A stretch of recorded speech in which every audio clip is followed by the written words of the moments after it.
Hi, my name's Diane Brown and I started Provender Brown Deli back in 2005, and since then we've been sourcing and selling fantastic ingredients and food products from all over the world. Today I am going to show you how to put together a really great grazing board or antipasti platter, whatever you want to call it. A few principles to bear in mind before you start. Remember that people eat with their eyes, so you want to create a board that looks visually stunning. Think about how much food you're going to have, how many people you're feeding, and choose a board that's an appropriate size. You want it to look lush and generous and full, and not mean with just a few little bits and pieces on a massive big board. It doesn't really matter what board you use, because if you're going to fill it, people won't see it anyway. Even something like a baking tray lined with baking parchment would do the job. So, to get started, we're going to start today with 3 cheeses. I have chosen a hard, a soft and a sort of semi-soft cheese. The hard one we have today is Cornish kern. It's really buttery, nutty, delicious cheese made by the same people who make Cornish yarg. And then we have Cornish brie, which is mild, creamy, buttery. And finally, I've chosen a French Morbier. I've chosen the Morbier because it gives a different texture, and I love the stripe through the middle. The stripe originally would have come from ash. They milked the cows morning and night, and after and made cheese after each milking. So after the first batch of cheese had been made, they would put a layer of ash over the top to seal it, and then continue with the second one the next day, and that's where the stripe came from. These days it's not actual ash that's in it anymore, but I still love the visual appearance of it. So I'm going to put the cheeses sort of spread evenly over the board to sort of anchor everything else. Next up, we'll move on to some of the meats. Today I have chosen prosciutto from Italy. Rather than Parma, I decided today to go with prosciutto di San Daniele. It's equally well regarded as Parma ham, but production's smaller. I think there are about 6 times more prosciutto di Parma producers to San Daniele. It's a sweeter meat and more aromatic. So what I'm going to do is, what I've done with these ones, bundled them up. Don't lay it flat. You want to create some texture on your board. You want different heights, different colours, heights. So I'm taking it and I'm sort of putting it into sort of loose twists and ribbons on the board. As you can see, it's lovely, thinly sliced, and I'll put different little bundles of it dotted around the board.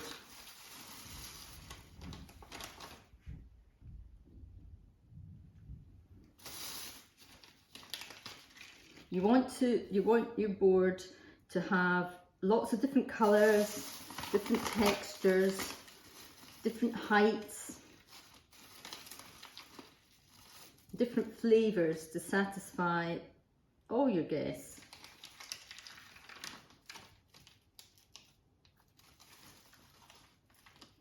There we go. Okay. So now we'll move on to another meat from Italy. We have salami. This is a Sorpresa Veneto from Veneto. So what we're going to do with this is fold the slices in half and then in half again, and then you sort of open it up into a little flower shape. And that just gives it a bit of texture and height. And we'll put that there. So in half again, and then just open it up, pinch it, and just pile them together.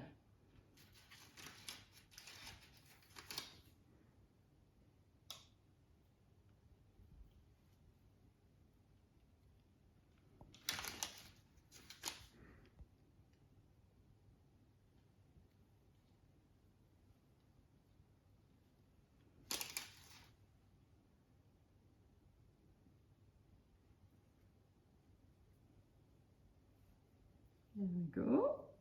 And then I've done some others earlier just to save a bit of time. We'll put those over there. Move that over a little bit. Okay. And then we move on to Spain and try and choose interesting meats and try and go for the best and most interesting things that you can afford. You want your grazing platter to be, I mean, although it's going to look nice, ultimately it's all about how it tastes. So you want things that are really going to sing and just wow your guests and, you know, be fabulous to eat rather than processed bland meats. This is Salsicon Iberico de Bellota from Spain. It's made from pata negra pigs, so that's little black hooved pigs which are more like wild boar. These that you get different grades. This is the highest grade, and these ones graze on acorns up on the high plateau, the Dehesa, in Extremadura and southwest Spain. And the acorns that they feed on give the meat this wonderful nutty flavour, and the oils in it are more akin to the qualities of olive oil rather than a traditional animal fat, so it's much healthier for you. And it's got that lovely glossy sheen that comes from the oils oozing out of it. So I'm going to keep this one flat so that we can enjoy the patina of the lovely marbled fat and the sheen from the oils.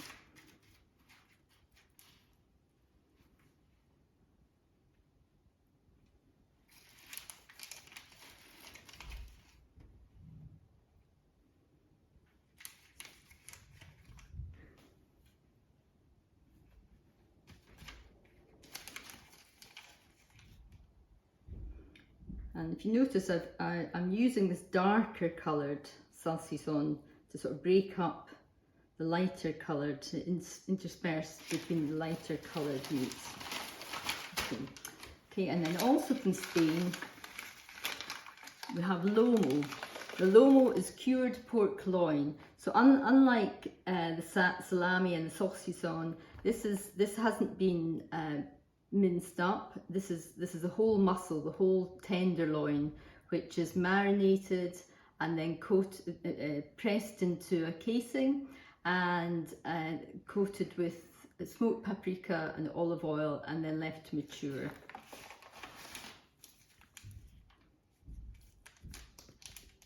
This particular piece has all this lovely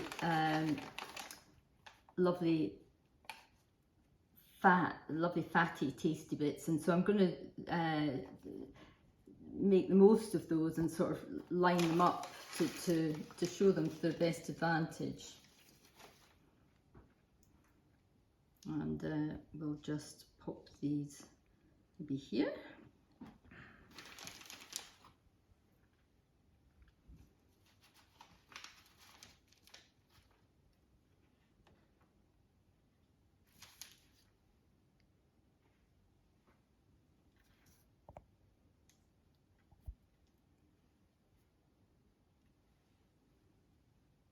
Okay,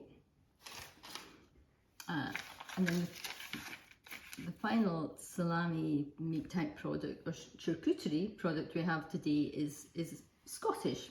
We've got Scottish pure venison and green peppercorn salami. This is made from wild venison from the Highlands of Scotland. And what we're going to do with this one is just fold it over and create little, almost like a bouquet. Just fold them over, one on top of the other, fan them out.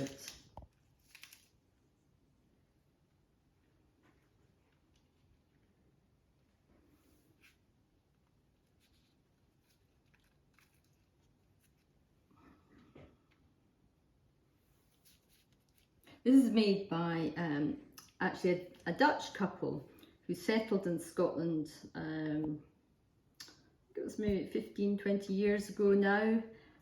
He came over here to manage an estate up in the Highlands, and they saw all the wonderful venison coming off the hill being killed, and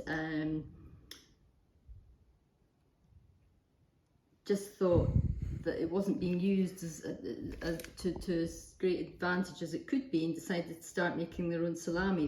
They had no prior experience in the food industry, but through trial and error, they've come up with eventually came up with a really fantastic product, which has won 3 gold stars at the Great Taste Awards, which is quite an accomplishment. Okay, so then we have some patty here. It's also a venison patty.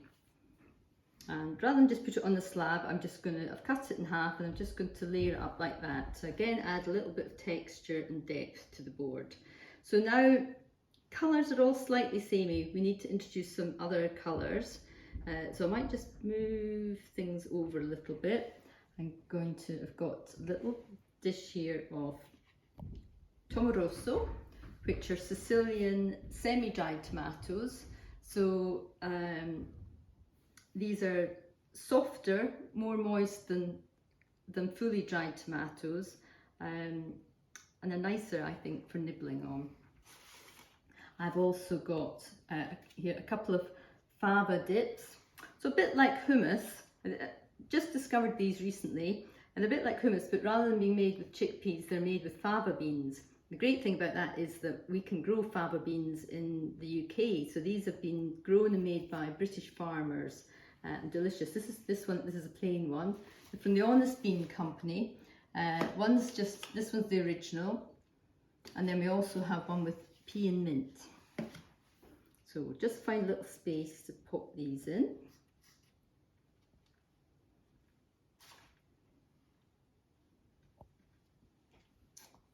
Okay, and obviously we need something to dip in those, so I've got some carrot sticks and cucumber. I'll try and balance out the green there, and sort of keep lots of colour and interest in the board. And then I've got all sorts of little dishes of things here, which we're just going to dot around. These are Char grilled artichokes. Put them in little bundles.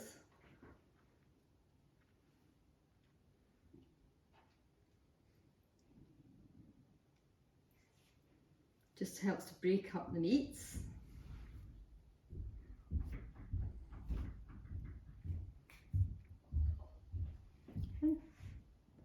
Don't be afraid to just step back and look at what you've done, and see where you're needing to fill some gaps.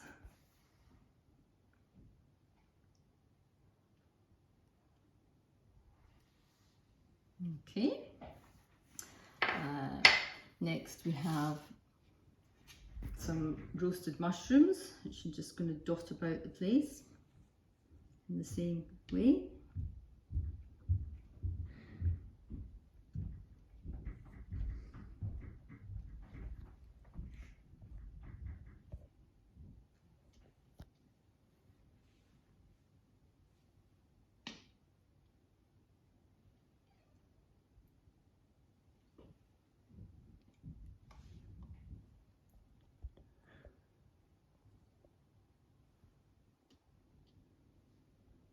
Okay,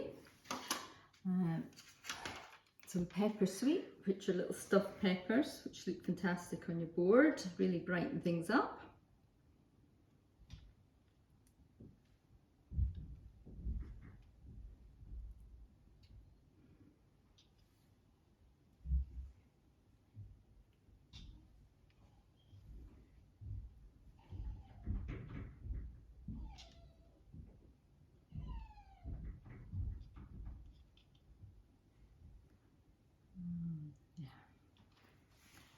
Okay, I have some olives, which I think actually we'll put into a little dish rather than dotting these about the place. Put these in a little dish, and they can go just there. Got some balsamic onions, which are everyone's favourites.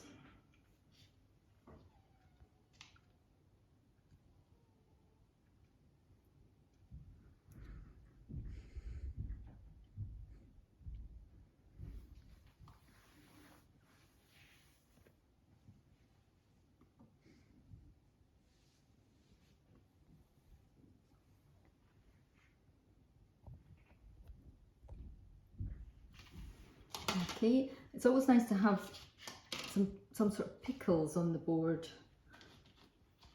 quickly. So today we're going with caper berries. Just put a few of these dotted around.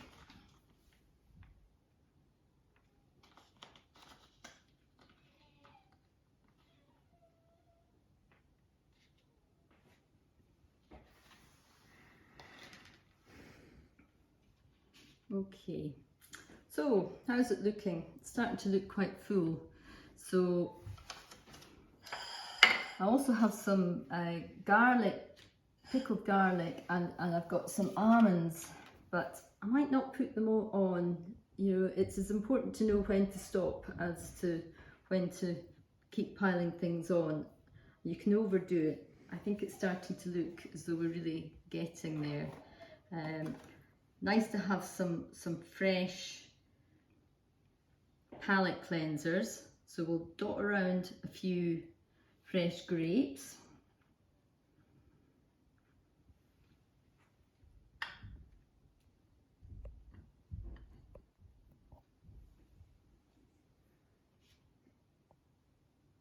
In there.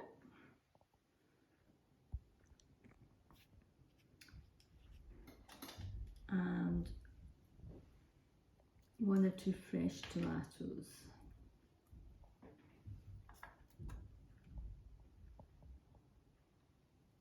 Just create a bit of space there, stick those in. Okay, and finally a few biscuits for, well, because we need biscuits, don't we, to have things on and to dip in the dips. Stick these round back. I love these beetroot biscuits from Miller's. They're just such a fabulous colour.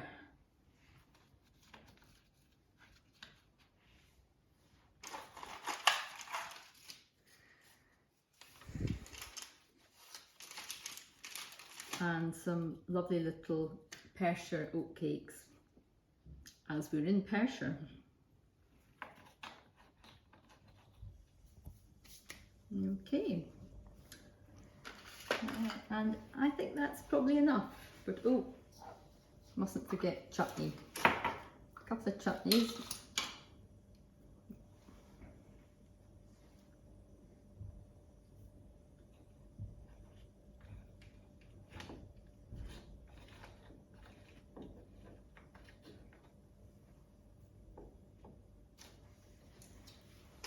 Today we have fig and apple and spiced tomato and vodka.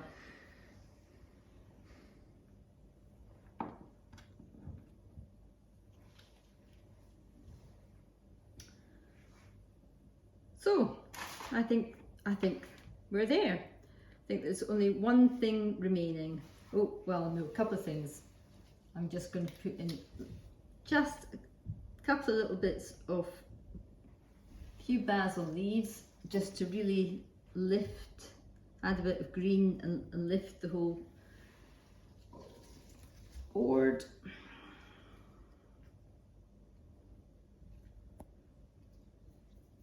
And finally, what grazing platter would be complete without a glass of wine?